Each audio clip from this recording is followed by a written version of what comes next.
In 15th century Europe, a great change began. There was a flowering of artistic expression, scientific development, and economic prosperity. This period in history made such a mark on the development of modern society that it is remembered as the Renaissance, a golden age. But why did this happen?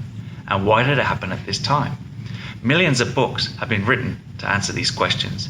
It was the economy, shout the economists. It was the political structure, shout the political scientists.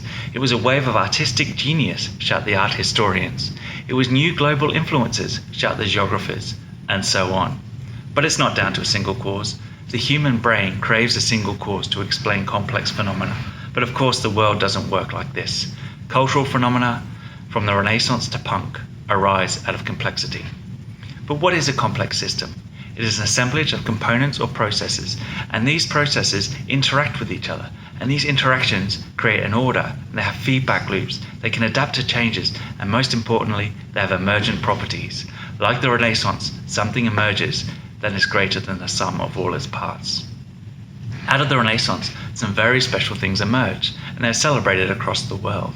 But I study something that is far more complex than the causes of the Renaissance, and it has some amazing emergent properties. What I study is rarely celebrated or even acknowledged. I study soil. Although you may never have given it much thought, soil is the ultimate complex system.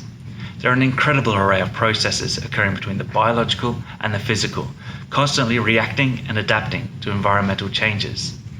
There are 7 billion organisms in a spoonful of soil, making it the most biodiverse ecosystem on Earth. The majority of these organisms are microbes, and they're continuously hard at work engineering microstructures like a vast network in the soil system. And amazing emergent properties arise from this network. Carbon gets locked in the soil, which can help regulate climate. Water gets stored in the soil and gives crops a boost during low rainfall periods, and crops may have greater access to nutrients. All these processes, all this complexity is going on in the soil beneath your feet, beneath the lawn in your garden, beneath your vegetables in your allotment, and the fields of crops growing on farms all around the world. If we want to understand the Renaissance, we have to embrace complexity. And likewise, if we want a world in 2050 and beyond, where we have restored the health of our soils, where our soils are rich, fertile, and able to meet the needs of our growing civilization, then we need to deal with complexity. If you take anything away from these few minutes, then let it be. Soil, it is dynamic, it is living, it is complex, and it is awesome. Thank you.